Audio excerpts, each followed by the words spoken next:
Olá, quarto ano. Hoje nós vamos fazer a viagem, uma grande viagem. A viagem sempre traz novas descobertas e aventuras. Que tal saber como o nosso estado, o estado de Goiás, surge na história? Vamos saber o que foram as bandeiras e demonstrar os dois lados da história.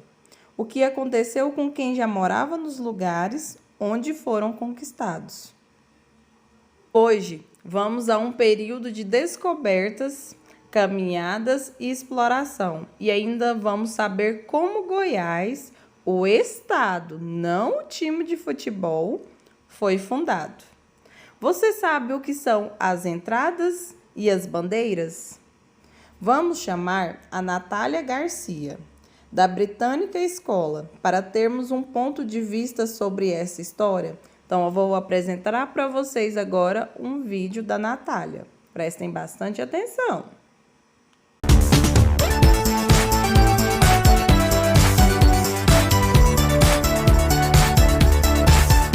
Olá, amigos e amigas aventureiros! Eu sei que vocês gostam de histórias de desbravadores, não é mesmo? Hoje vamos falar de viajantes que percorreram quilômetros e mais quilômetros em expedições nas matas inexploradas desse país. Legal, né? Pessoal, mas se eu dissesse que esses mesmos aventureiros também usaram violência extrema para escravizar pessoas? Poxa, estamos falando de heróis ou de vilões? Segura aí que a gente já vai descobrir. Sabe quando duas pessoas que você conhece brigam, depois cada uma delas vem te contar a própria versão de como a briga começou? Geralmente as histórias têm mais de um lado. E é assim também com as coisas que aconteceram no passado da nossa cidade ou do nosso país. Às vezes a gente fica sabendo só de um lado da história, não é verdade? Por isso é muito importante encontrar fontes confiáveis, ler muito e estudar bastante para conhecer o ponto de vista de todos os envolvidos numa mesma história, mesmo que ela já tenha acontecido há muito tempo. Foi isso que eu descobri pesquisando no portal Britânica Escola sobre os bandeirantes e suas expedições, chamadas de bandeiras. Veja aqui comigo. As bandeiras acabaram exercendo papel importante na posse, expansão e consolidação do território brasileiro, pois ao contrário do que ocorria nas entradas, seus expedicionários ultrapassavam as fronteiras que o Brasil tinha à época, definidas pelo Tratado de Tordesilhas, acordo firmado entre Portugal e Espanha, que dividia a posse das terras do Novo Mundo, então recém-descoberto. As bandeiras alcançaram a Bolívia e o Uruguai. Então, pessoal, essas expedições tinham como objetivo explorar o interior do Brasil e acabaram aumentando o território do país.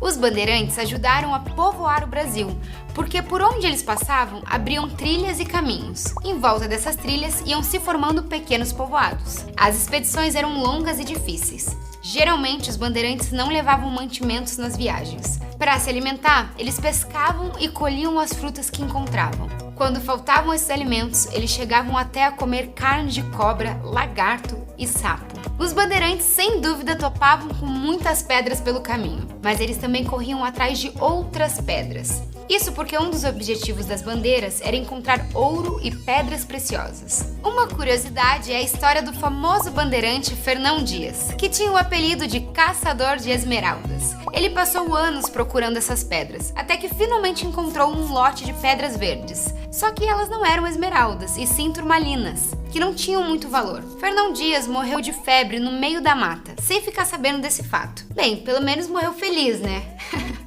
Gente, mas como eu disse, não dá pra ouvir apenas um lado da história. No artigo do Britânica Escola, eu descobri também o lado negativo dos bandeirantes. As expedições comandadas por eles escravizaram um número enorme de indígenas, e muitos outros foram mortos por resistir à escravidão. Os bandeirantes também atacavam as missões dos padres jesuítas, para capturar os índios que moravam nelas. E foi também um bandeirante o responsável pela destruição do quilombo de Palmares, onde viviam muitos escravos negros que fugiam dos seus senhores. Os bandeirantes, sem dúvida, contribuíram para formar o Brasil que conhecemos hoje. Mas não dá para esquecer que eles também causaram muito sofrimento com as suas explorações. Bom, eu sei que a única coisa que eu gosto de explorar é uma boa história. Então, até a próxima aventura, colegas desbravadores do conhecimento!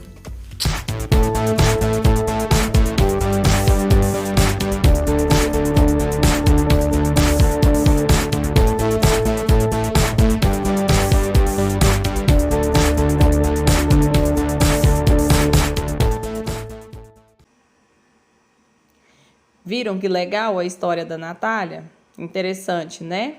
Os bandeirantes foram responsáveis pela expansão do nosso território, ou seja, garantiram a conquista de terras no norte e no centro-oeste do Brasil.